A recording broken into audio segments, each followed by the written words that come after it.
It's 10 o'clock. This is Sky News at 10, our top story. Prince Harry fighting hatred and harassment at the High Court. The first royal to face cross-examination in more than a century.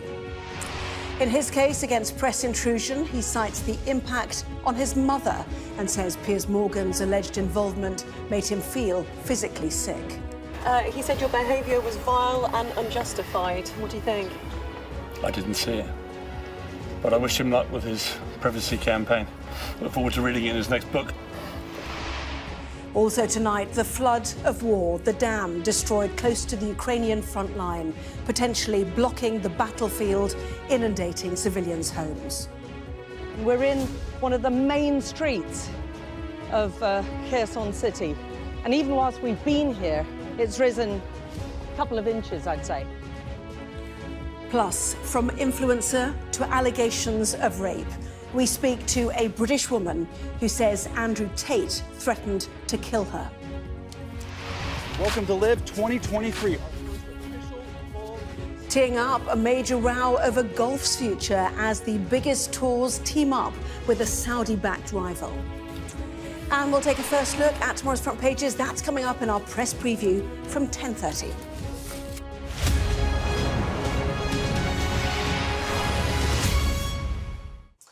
Hello there, good evening. It was far from a traditional royal court with cross-examination replacing curtsies.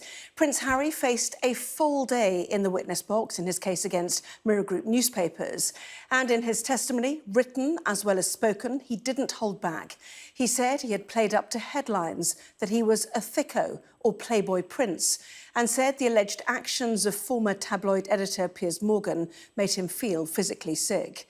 There are no cameras inside the High Court, but we've shown what the Duke had to say, voiced by an actor. Our home editor, Jason Farrell, reports. A press scrum at the Royal Courts to witness one royal's crusade against the press.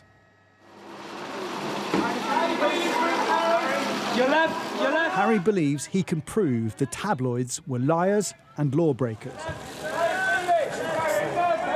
But according to his biography, Spare, Harry's father described his son's lawsuit as a suicide mission. Now we would see. We've used an actor's voice for Harry's witness statement. The tabloids would constantly try and coax me, a damaged young man, into doing something stupid that would make a good story and sell lots of newspapers.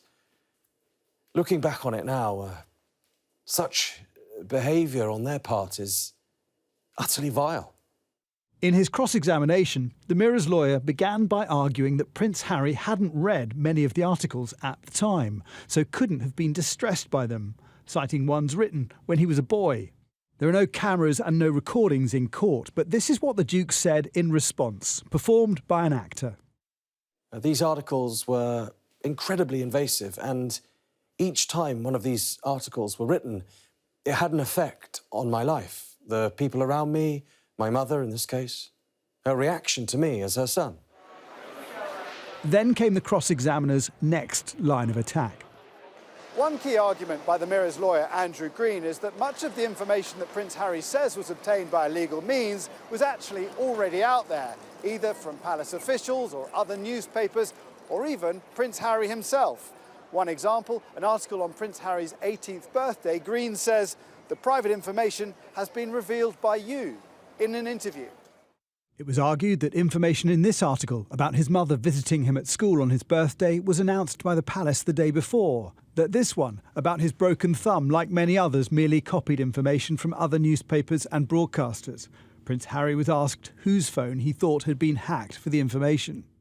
The doctors? I'm not sure. I can't be sure, Mr. Green. Are we not in the realms of speculation? Asked the Mirror's lawyer. No, I don't believe so. Again, I'm not the one who wrote the article. You'd have to ask the one who wrote the article. Harry seems to be keeping his cool. He's not rising to particular baits that are coming his way, and that's to his credit. I think so far we've had a lack of detail from him as to precisely how he says the unlawful information gathering has taken place. Prince Harry often referred to invoices and payments to private investigators in his statement, saying there were 8 in relation to his mother. It was suggested in court that Princess Diana's phone was hacked when the Daily Mirror was edited by Piers Morgan, who in recent years has been a vocal critic of Harry and Meghan. Reference to this was also in Prince Harry's statement. The thought of Piers Morgan and his band of journalists earwigging into my mother's private and sensitive messages in the same way as they have me, and then having given her a nightmare time 3 months prior to her death in Paris, it makes me feel physically sick. Hello. What do you think of Harry's accusations? This was Piers Morgan's reaction. He said your behaviour was vile and unjustified. What do you think? I didn't see it, but I wish him luck with his privacy campaign. Look forward to reading it in his next book. Harry also claimed private investigators were paid for information that led to these articles about his relationship with Chelsea Davy, and the intrusion ultimately caused them to break up. Specifically asked what information was obtained from hacking for this report about a trip to Mozambique, Harry said this. The paragraph that says Harry will fly back to Britain on December 19th. Not only is that a security issue, I can't begin to imagine how they would find that information out without blagging. Now, flight blagging could have been done through phone hacking. Either way, I'm not entirely sure how these journalists, one of those being Jane Kerr, how they would ever know what date I'm flying. And having the confidence to put that in a national newspapers, advertising my travel plans. It was possibly his best moment. The paper's lawyer tried to counter that while articles were sometimes intrusive and embarrassing, the prince lacked evidence they were obtained illegally. Harry often made the point that the journalists who wrote the articles should be quizzed about their methods. Many are not coming forward to give evidence. For a man probably more comfortable on a battlefield than in a witness box, making the point that he's had the guts to be cross-examined. Jason Farrell, Sky News. Well, our royal correspondent Laura Bondock is outside the High Court for us tonight. And Laura, you saw him in court today. What did you take away then from Prince Harry's evidence? Well, we always knew this was going to be a historic day, but it was an utterly extraordinary one as well. A senior royal, the son of the king, testifying at the High Court and doing it voluntarily. This isn't what the royal family does. It hasn't happened in living memory.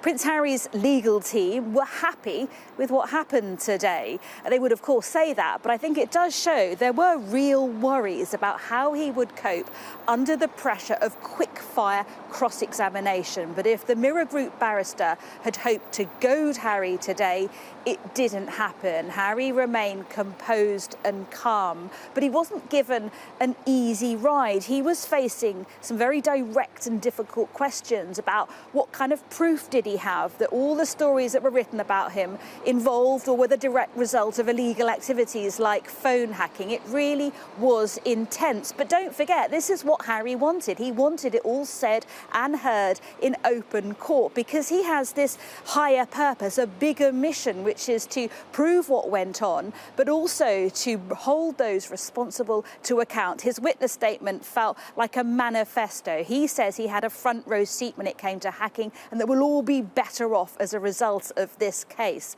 Day one is done, but there is plenty more to come tomorrow when the cross-examination continues. We'll see your coverage then. Laura, thank you.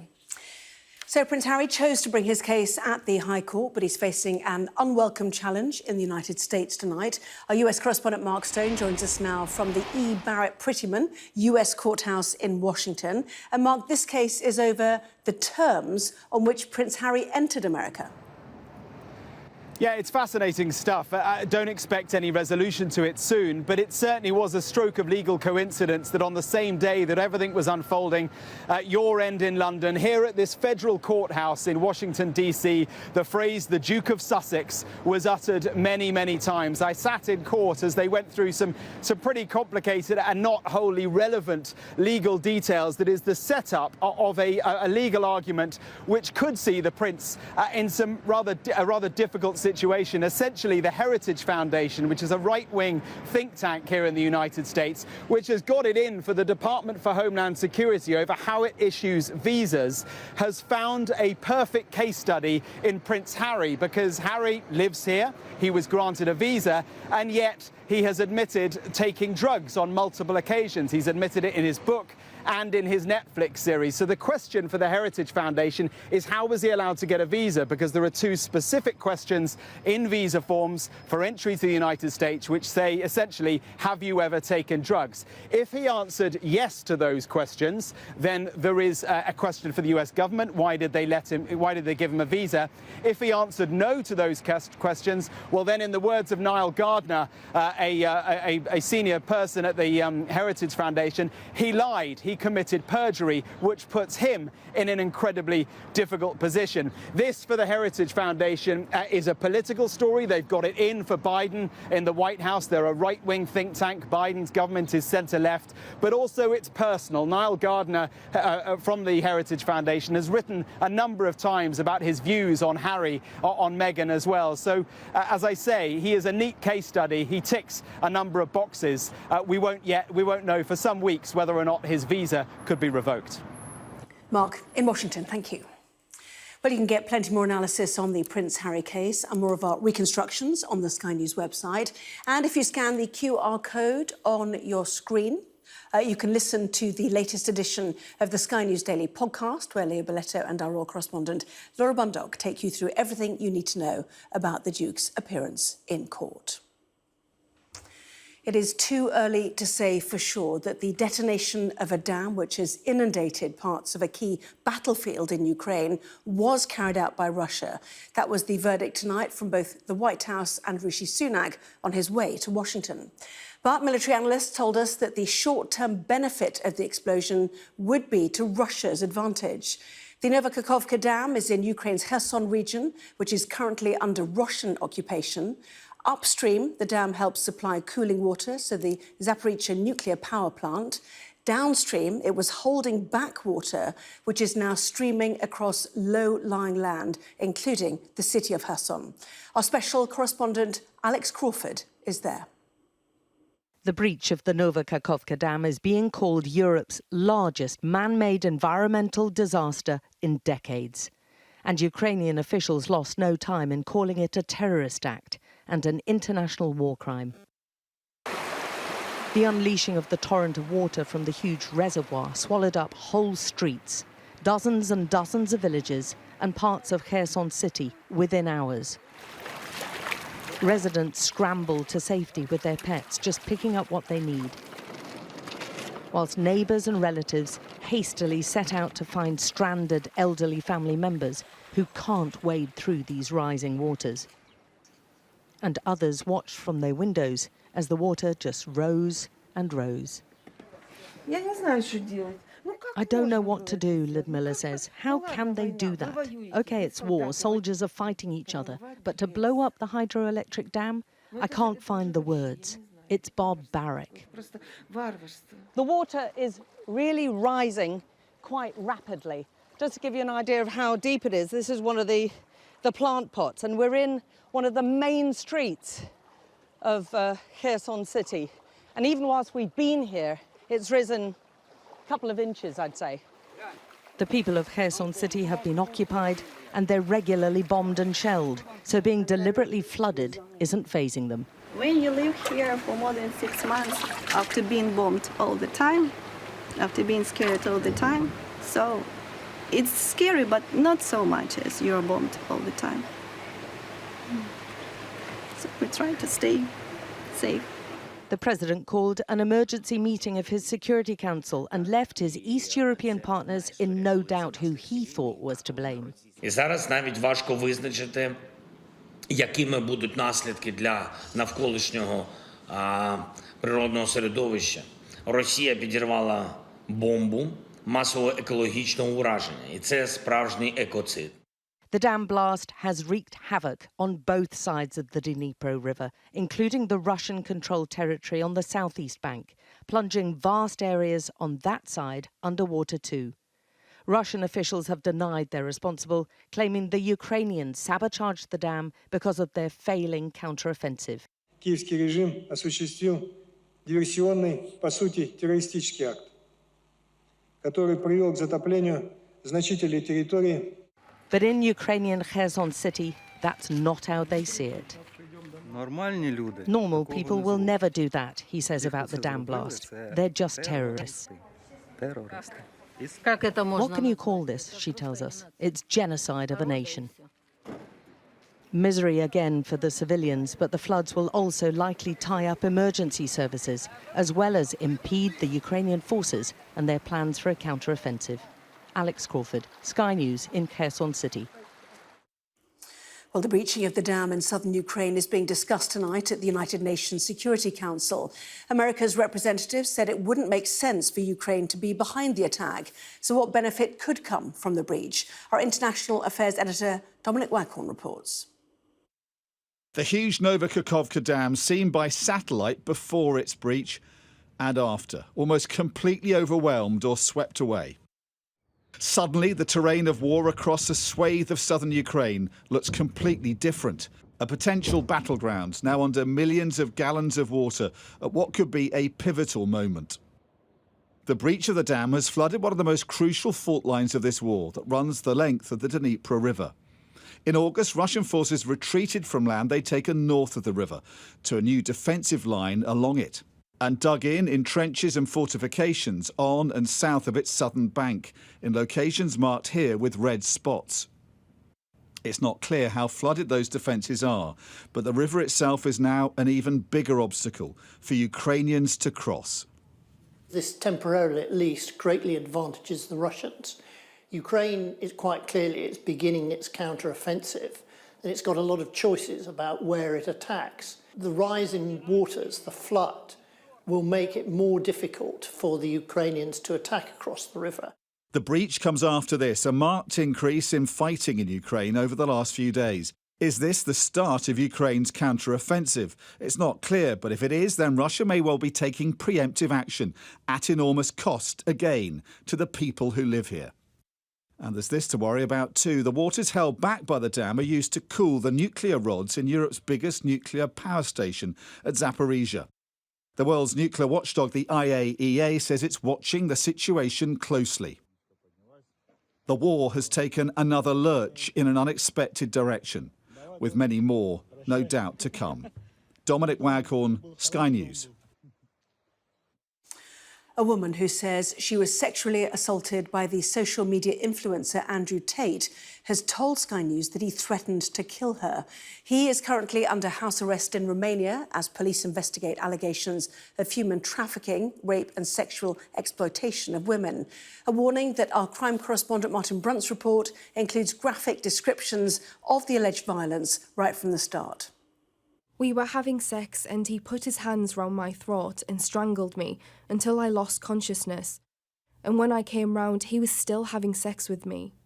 A young woman who says she was the victim of sexual violence and rape. Her attacker, she says, was social media influencer Andrew Tate. With all these chicks just stuck in their house, sitting there, bored, completely in love with me. Tate is facing a claim for damages from 4 women in the UK, 3 who worked in his internet sex business, and Alice, not her real name, who says he strangled her. How close do you think you came to being seriously hurt?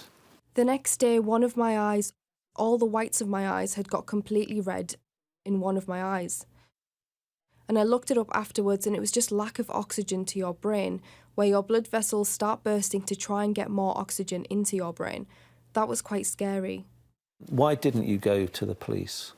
I was worried that maybe I would get blamed. They would say, well, you were having sex with him anyway. It's kind of your own fault. Alice says she met Tate in a bar in Luton, the town where they both lived. It was 10 years ago. They had 2 one-night stands. She says it was the second in which Tate turned violent. That's why she's planning to sue him. I just hope that he can be held accountable for what he's done and spread the message of education about consent, and hope that more women might feel comfortable coming forward with stories of stuff that's happened to them, not necessarily by him, just in general. The lawyer representing all four women said they wanted to see Tate in court, civil or criminal. Our clients have suffered immeasurably, and they've suffered significant loss, not just the physical harm that they allege occurred, but also the fact that they've been unable to work because of the trauma that they experienced. And so they're perfectly entitled to seek compensation. There's no embarrassment, there's no shame in that. If it can help them rebuild their lives, so be it. A spokesman for Andrew Tate said he vehemently denied the women's claims, did not condone violence of any kind towards women, and had only ever had consensual sex. He's now under house arrest in Romania, suspected of rape, people trafficking and exploitation. His UK accusers, he said, were trying to take advantage of his current situation. Martin Brunt, Sky News. ITV management were accused today of making light of claims that there was a toxic culture at the This Morning programme. Questioned yesterday, the programme's editor had said that what he really found toxic were aubergines. This drew an angry response from MPs on the Commons Culture Committee, as our arts and entertainment correspondent Katie Spencer now reports. I'll tell you what's toxic, I've always found toxic, is aubergine. Do you like aubergine? It was a bizarre encounter with the editor of This Morning. I don't like aubergine. It's just a personal thing. Outrageously flippant was how one MP on the Culture Select Committee described Martin Frizzell's bizarre vegetable-based response. As for the first time in the Philip Schofield scandal, one of ITV's big bosses was given a grilling. That surreal performance by the editor of the programme, who, when he was being asked by a reporter from Sky about bullying on the programme, started talking about aubergines. This is the person who's responsible for safeguarding young staff. Let me reassure you, Mr. Nicholson, that we take these issues very seriously. But what about what he said? Well, I wouldn't endorse what he said. It was extremely ill-judged to say what he did. But look, I can reassure you on behalf of ITV that we do take all of these allegations very seriously, precisely because we do have a culture in which people's conduct it matters enormously. Schofield's conduct is likely to be a question asked of ITV big boss Dame Carolyn McCall, who'll next week also appear before the Culture Select Committee. We don't know whether non-disclosure agreements have been used. We don't know whether money has changed hands. But I think that's really important to get to the bottom of it. I shouldn't eat things like this. I can only stay clean for a certain period of time when I'm eating something like this. The daytime show for now goes on. The heat's being turned up on ITV's management. Please welcome your host, the fabulous Jane McDonald. With its former star turned persona non grata on the channel, Jane McDonald stepping in to host the Soap Awards, a regular gig for TV presenter Philip Schofield since 2006. But that was before his own personal life delivered more plot twists than your average TV drama. Katie Spencer, Sky News. The chair of the COVID-19 inquiry says it is up to her to decide what evidence is relevant amid an ongoing legal row with the government. Baroness Hallett refused to withdraw her order for the government to hand over unredacted material from former Prime Minister Boris Johnson as a preliminary hearing got underway. It was a majority that any politician would respect, the new boss of the scandal-hit CBI told us today, as her plans to secure its survival were backed by an overwhelming proportion of its members. Not among them, though, were some of Britain's biggest companies who cut their ties over allegations of sexual misconduct and rape. Our business correspondent, Paul Kelso, has more. A step forward for the woman charged with salvaging Britain's biggest business lobby group, armed with a thumping mandate to reform the scandalised CBI. I think a majority of 93% is one that any politician would respect. And I think what we've shown today is that we've got the support of our members. And now we want to sit down with policymakers, look at the economic evidence, look at the insights we're getting from businesses and talk to them about the critical challenges our economy faces. The CBI has been cut adrift by some members and ministers following claims of a toxic culture and 2 allegations of rape and unconnected misconduct claims against former Director General Tony Danker that cost him his job. At an extraordinary general meeting, the remaining members delivered a thumping mandate for reform. Asked, do the changes we've made to reform our governance, culture and purpose give you the confidence you need to support the CBI? 93% voted yes and just 7% no from 371 votes cast. Business has been very much about profit and about, the bottom line. Well, now we actually have to look at culture, we have to look at behaviours. I think they're showing they've really addressed these particular issues, but you don't want to throw the baby out with the bathwater and destroy the good parts. Blue chip companies like NatWest, BT and John Lewis that resigned their membership are not rushing to return, leaving the CBI short of cash as well as credibility. But this member has faith in the leadership. It's not a culture that I recognised, and it's not the people that I recognised. The people that I know at the CBI, and that's a lot of the reason why I'm standing here today, is because of my personal connection and personal trust in each and every one of the people that are at the CBI today. The CBI's challenge now is to try to win back the trust of some of the biggest companies in Britain that walked away when this scandal broke, and to regain credibility in Westminster so that ministers and the opposition start talking to it again. You can't have one without the other, and the CBI needs both if it's to regain its position. The CBI hopes to again lead British business, having offered an object lesson in what can go wrong. Paul Kelso, Sky News.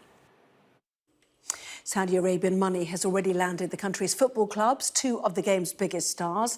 And now tonight, the country also has a stake in the most prestigious tournaments in golf. The Saudi-backed Live Golf Tour is merging with the PGA and European in a move denounced by families of victims of the 9/11 attacks.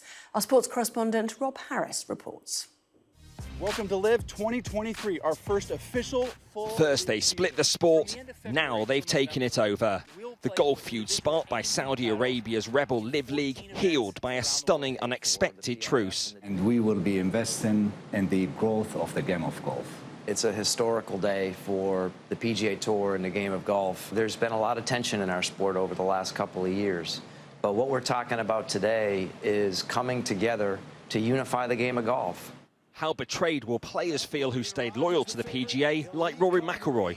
To block the breakaway last year, the PGA had gone to court, denouncing Saudi Arabia's deplorable reputation and human rights abuses. But lucrative signing-on fees and prize money enticed stars to join the rebellion. This golf tournament is taking place 50 miles from ground zero. It's disgusting. And faced anger from families of 9/11 victims, still demanding accountability from the Saudi government for the terror attacks. It's what human rights activists see as sports washing by the regime. Just a reminder, it's Saudi citizens who suffer first from repression in the country, but golfers, football players, women athletes and others, LGBT athletes, they're not immune from suffering as well. And there remains opposition within golf, with PGA Tour player Wesley Bryan saying, "I feel betrayed and will not be able to trust anyone within the corporate structure of the PGA Tour for a very long time." But the allure of Saudi wealth goes far beyond one sport. Hours after the golf deal was announced, five-time Champions League winner Karim Benzema signed for a Jeddah team, following another former Real Madrid star Cristiano Ronaldo in making the move to the kingdom. Both with clubs now owned by the same £500 billion fund behind Live Golf and the revival of Newcastle United. Wealth that's making athletes even wealthier and the Saudis even more powerful in sport. Rob Harris, Sky News. Well, that was Sky News at 10. Coming up, we'll take a first look at tomorrow's newspapers in the press preview, including this on Prince Harry's evidence on the front page of the Daily Mail, which says he must have longed for the schmaltzy embrace of Oprah. Well, tonight we are joined by the Observer's chief leader writer, Sonia Sodha, and the former Conservative special advisor.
Well, this is Sky News in just a moment. The press preview, a first look at what is on the front pages. First, though, a reminder of our top stories this evening.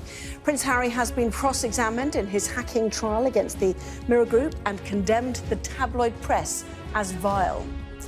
A state of emergency has been declared in southern Ukraine after a dam was destroyed, leaving a nearby town reportedly underwater. Sky News has spoken to a woman who says controversial influencer Andrew Tate raped her and threatened to kill her. He denies the allegations.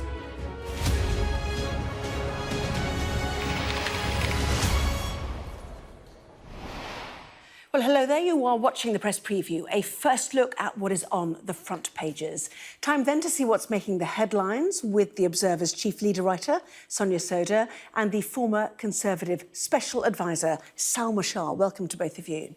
So, front pages then, let us start with the Metro, describing Prince Harry as having been given a reality check during his High Court testimony, with the Mirror Group's lawyer insisting his claims of phone hacking are in the realm of speculation.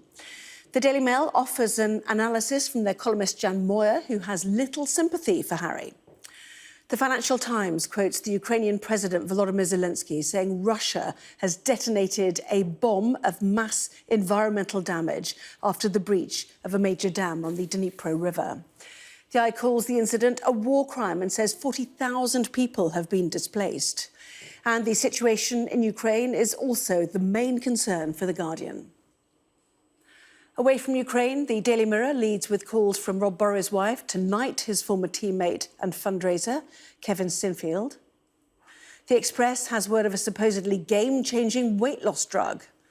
And The Star queries the low rate of convictions for burglaries across the country. A quick reminder, by scanning the QR code you'll see it on screen during the programme, you can check out those front pages for yourself while you watch us. So let's head straight to our guests then, Sonia Sodha and Salma Shah. Welcome to both of you.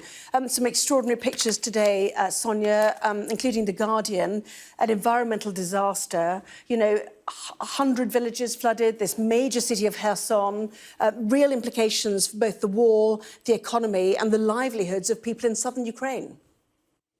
That's right. So this dam that's been destroyed is an absolutely huge dam. It's 2 kilometres long, much, much bigger in scale than anything we've got here in the UK, many times more bigger.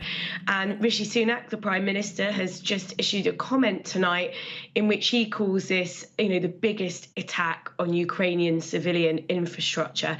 It's really hard to overstate the scale of the damage that this will cause, the human damage to many, many Ukrainians, but also the vast environmental damage. This is going to have huge repercussions, and there may be lots of knock-on effects. So this obviously affects water supply. It actually affects potentially the cooling of a massive nuclear power station in Ukraine, although thankfully experts say that there are enough safety measures in place that it shouldn't be affected for many weeks to come, all being well. But this is absolutely massive in scale, and it comes just as, there's talk of Ukraine launching a counter-offensive against Russian forces in Ukraine, trying to capture back lost ground this summer, ground that has been taken over by Russian forces. So it's a really, really significant event in the war. Yes, and the Prime Minister on his way to Washington, somewhat equivocal at this stage about who is to blame, Salma. He says our military and intelligence agencies are currently looking at it. Too soon to preempt that and make a definitive judgment. But what I can say is if it's intentional, it would represent, I think, as Sonia quoted, the largest attack on civilian infrastructure in Ukraine since the start of the war, and just demonstrates the new lows that we would have seen from Russian aggression. He went on to say attacks on civilian infrastructure are appalling and wrong. Similar from the White House discussions at the UN Security Agency. But this is hugely significant, is it not? And long feared, that's the point about this. Yeah, of course, it's hugely significant. And of course, there is also a difference in the way that people are being quoted. So, as you say, the Prime Minister has had some nuance in his statement. The Russians have strongly denied that they're responsible for this. And as their form goes, suggesting that it's an act of self-sabotage by Ukraine. And the President of the European Council has called it and is quoted as calling it a war crime. The Ukrainians are calling it an act of terror. So there is some nuance because, of course, it then becomes incumbent on Western powers to then consider what their response is going to be to this. And as Sonia's just spoken about, this also will create some issue for the war effort on Ukraine's part, because this is a huge catastrophe, which is going to require a lot of resource from the army and, of course, the government's attention, because we are talking about 40,000 people who are going to be displaced as a consequence of this. Not just the environmental catastrophe, but what this does to surrounding infrastructure. And we actually, this is the first part of it. We don't actually know how this is going to play out in terms of the flooding. Yes, and that 40,000 is the figure we can see there on the front page of the Eye, Salma. At least 150 tonnes of oil from the dam has already leaked into the Dnipro River. That's according to the Environment Minister for Ukraine. It's the dam itself, one of the biggest in the world. And certainly the other comments from Rishi Sunak is about, their first response has to be humanitarian, trying to help all those people who are fleeing or being moved. I mean, is Russia moving them to Russia, Sonia? Well, I mean, I think that's the question, because initially it looks like this is going to have a much bigger impact in terms of the scale of the destruction on Russian-controlled areas of Ukraine. So what's going to happen to those Ukrainian citizens? I think and what kind of humanitarian efforts are going to be supplied to them in areas that are controlled by Russia? I think that's a really big question. I think it's important to say as well, although, some people are being quite cautious before we know too much more about attributing blame to Russia. Although, interestingly, I think the EU has already done that. Ursula von der Leyen has gone so far as to do that. I think it's important to say that one thing we do know is that this dam was controlled by Russia in the run-up to this huge explosion. And one thing the Ukrainians are saying is this scale of damage, it cannot have been caused by an attack on the dam sort of from the outside. It looks like an attack that has happened, from the dam itself. Yeah, and certainly residents were suggesting that Kherson is the garden of Ukraine. I see that wheat prices have already surged, one figure of 2.4%, another quoting 3%, has big implications, therefore, for, feeding other parts of the world. So everyone will be watching closely, because this is ongoing. It is still actively flooding, and we'll certainly keep an eye on that. In the meantime, the other big story, Salma, front page of the Metro and a number of other newspapers, Prince Harry, they call it his reality check, cross-examined, not the cosy interviews possibly he's seen before. No, indeed. And of course, this is one of the great preoccupations of the newspapers tomorrow, because it deals directly with what Prince Harry has said is the practice of newspapers, or certainly was when he was growing up. So there's been some quite emotional testimony from Prince Harry in court today. And as we go through the papers, we'll see a different sort of perspective on that. I mean, nobody can sort of deny that this person has had a very difficult time. And when you go through that testimony and he talks about, not being able to trust people because of these stories appearing, nobody can sort of prevent themselves from being slightly sympathetic, if not more so, towards him. But the crux of the issue is about his allegations around the legality of how that information was obtained. And that is the contentious piece that is unfolding in the courtroom at the moment. Yes, suggestions of you might have been filmed going into a pub because it had or a restaurant because it had a celebrity chef there. It wasn't necessarily something that had been leaked. Suggestions that it might have been in the paper before. That's why Mirror journalists were there. You could see the pattern of defence from the Mirror, Sonia, during today's testimony. You can, and I think there's going to be a lot of sympathy for Harry and what he speaks about and what he's spoken about in court today. But the issue is that, the the weight is on him. He's the person who has to prove his allegations about the Mirror. We know that the Mirror has acknowledged and admitted to hacking the phones of many people in order to get stories. But in this case, Harry has to prove that in relation to the stories that he's putting forwards, those stories were obtained by the Mirror through unlawful means.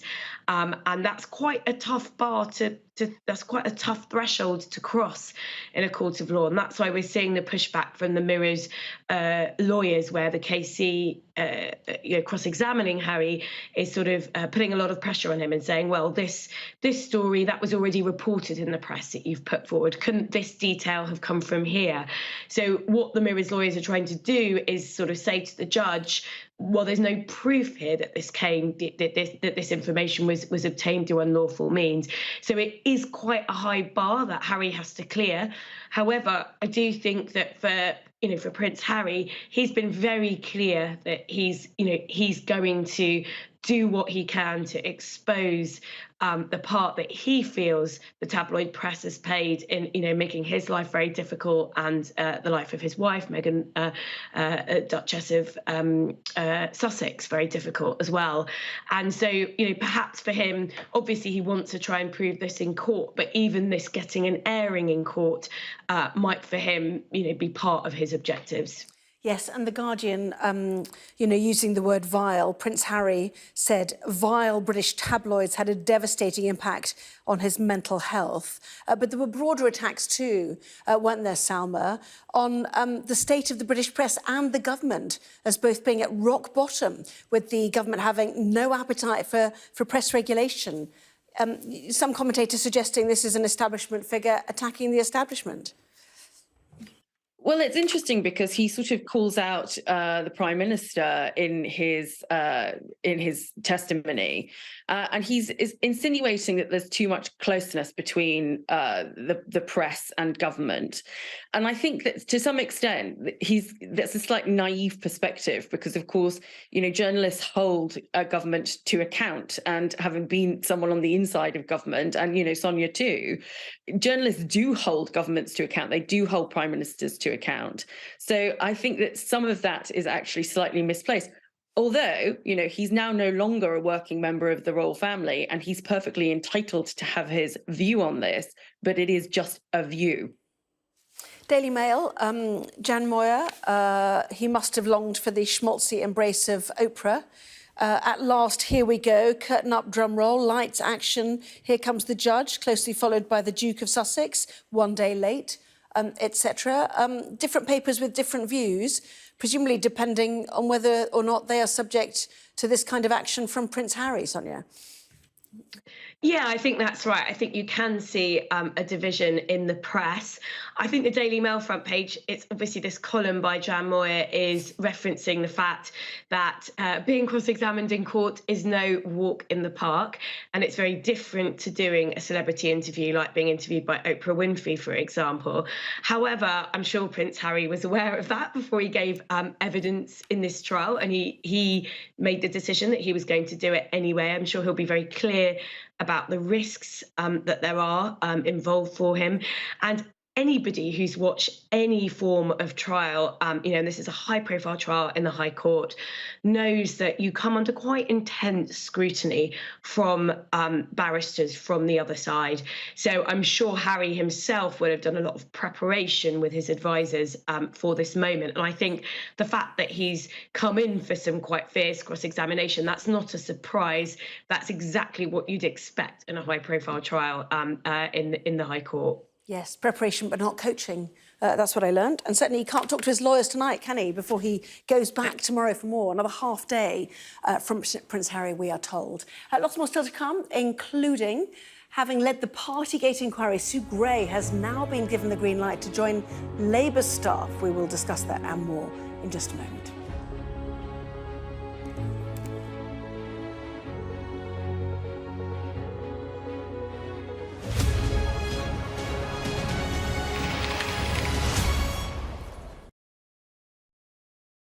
I was on the campaign for a full year, and so I did 71 campaign stops with Mr. Trump. I worked on strategy, fundraising, communications, and a whole host of different things.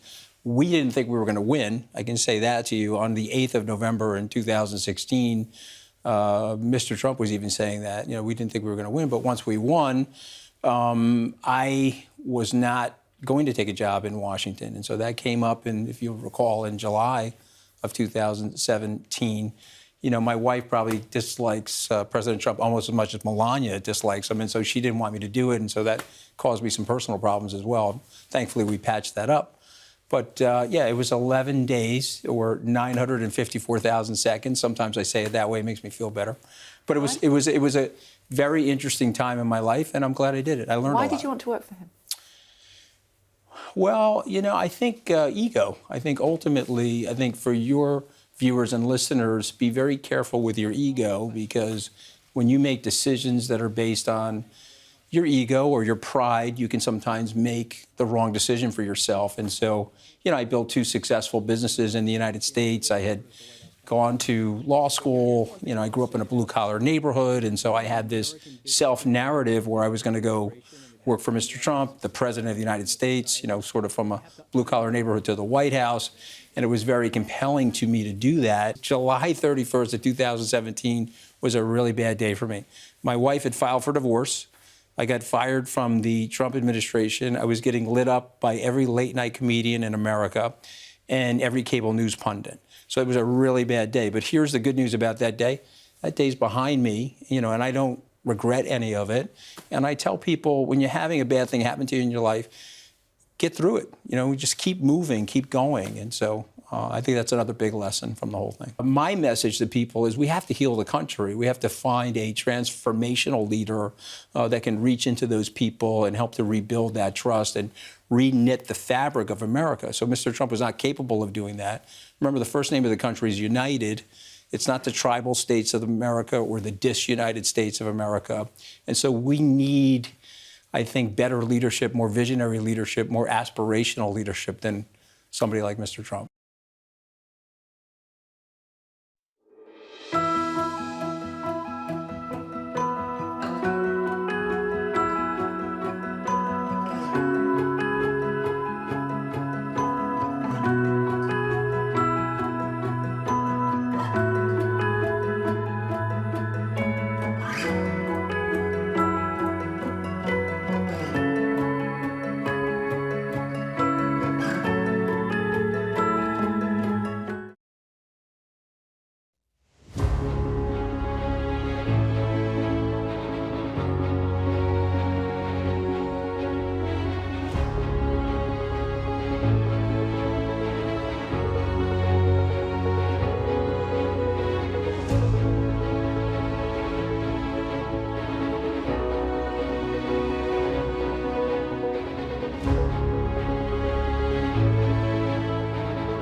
Well, welcome back. You are watching the press preview. Joining me once again, Sonia Sodha and Salma Shah. Welcome back to both of you.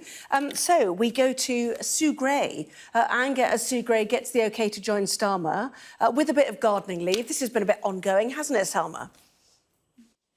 Yes, and of course, normally this would be a very Westminster-centric story, but were it not for the Partygate inquiries that Sue Gray led, I don't think this would be such a prominent story in the papers. So obviously, Sue Gray has now been officially cleared to join Keir Starmer's team as his chief of staff. And what is unusual about this is that for many years, Sue Gray has been an impartial civil servant.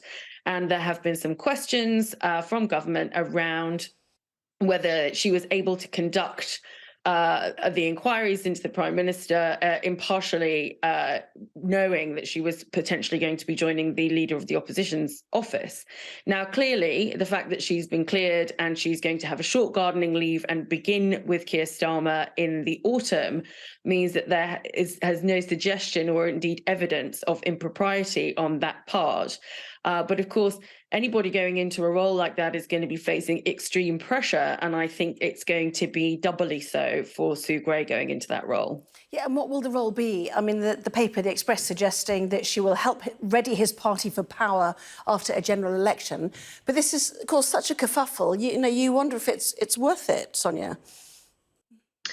Well, I actually think you know, as Salma said, it is quite a sort of Westminster-focused story, but I think it sends a really good sign to the extent that people are interested in this, that Keir Starmer wants to work with somebody as heavyweight as Sue Gray, as well-respected across Whitehall, to help Labour get ready for government. And there's obviously a bit of institutional support from the civil service for an opposition party in the run-up to an election. But I think it's very important that Labour takes advice from people who know government inside out. There's a lot of people on the Labour shadow front benches who've never been ministers in government. Labour have been out of power for 13 years. So I think it's a very good sign, actually, that Labour are taking seriously the prospect of winning a general election and understand that it's not just about having some snazzy policies. You need to know how Whitehall works in order to make an effect change.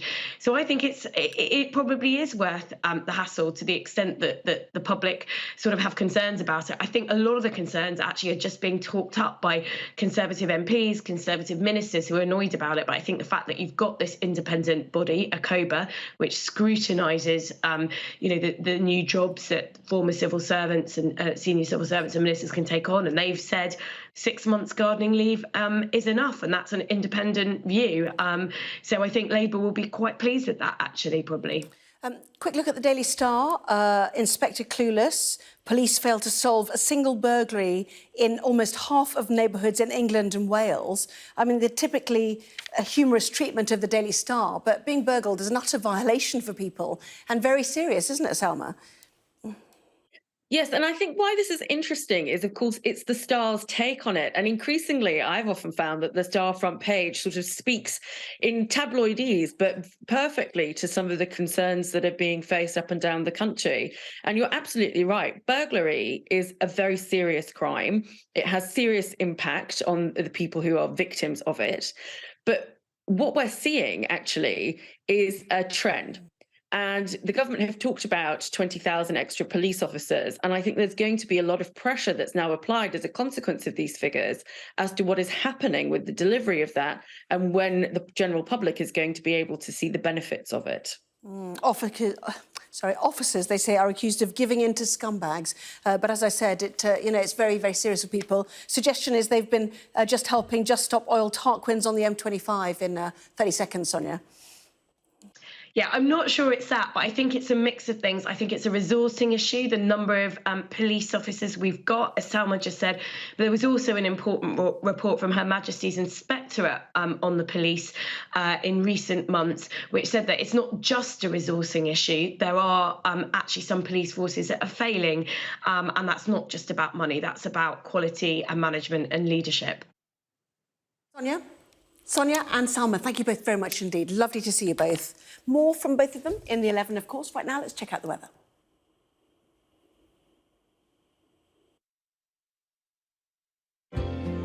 Warm memories wherever you go. The weather, sponsored by Qatar Airways.